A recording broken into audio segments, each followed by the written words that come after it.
When many of us picture gladiatorial combat, we imagine two warriors locked in a brutal, fight-to-the-death spectacle, cheered on by roaring crowds in grand Roman arenas. Swords clash, blood spills freely, and only one person walks away.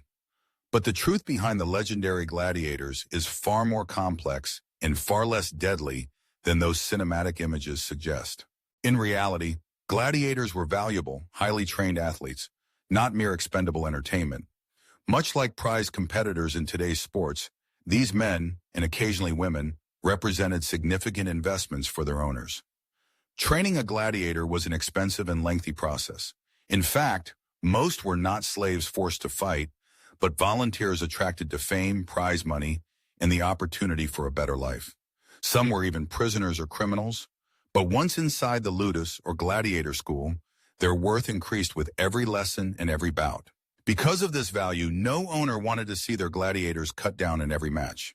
Organizing a single fight could be a costly affair. Gladiators needed specialized training, expensive armor, and regular medical care. Their trainers, known as lanistae, closely monitored their pupils, not for personal affection, but because each fighter represented an asset that could reap returns through victory and continued performances. The expectation that every contest would end in death is largely exaggerated. Most matches were thrilling displays of skill, strategy, and endurance. Fighters were matched carefully by weight class, style, and experience, ensuring an entertaining but competitive balance.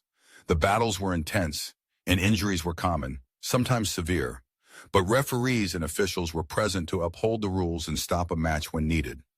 Unlike the modern image of endless massacres, many fights ended when one participant yielded or became incapacitated. Crowds, of course, craved excitement and drama. The familiar thumbs up or down from the emperor deciding a loser's fate did happen, but not as frequently as movies might suggest.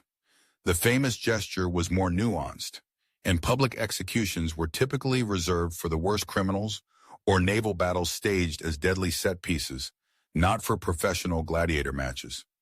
Most combatants survived their first, second, and even 10th fights, building reputations among fans who loved following their careers, much like today's sports celebrities. This isn't to say the job wasn't perilous. Some gladiators did die in the arena, often from serious wounds or misfortune during a fight. The potential for fatal outcomes lent the contest their high stakes and emotional draw. But the highest honors went to those who demonstrated exceptional skill and bravery, regardless of the fight's ending. Winning could mean prize money, freedom, or even lucrative endorsements. Think of a champion sponsored by wealthy bettors, admired by fans in mosaics and graffiti. The spectacle was intense, but not the mindless bloodbath commonly imagined. The whole point was to keep the performers alive and fighting again so the show could continue. Owners might hesitate to gamble their top star in a lethal bout, knowing that the true profit came from repeated appearances. Imagine a world in which your favorite wrestler risked permanent injury in every match. The entertainment industry would run out of fan favorites quickly. If anything, the gladiatorial games were closer to choreographed wrestling than battlefields. There were planned matchups, rules, and a healthy respect for the competitors. Of course, there was real danger, and the edge of violence captured Roman audiences like no other sport could.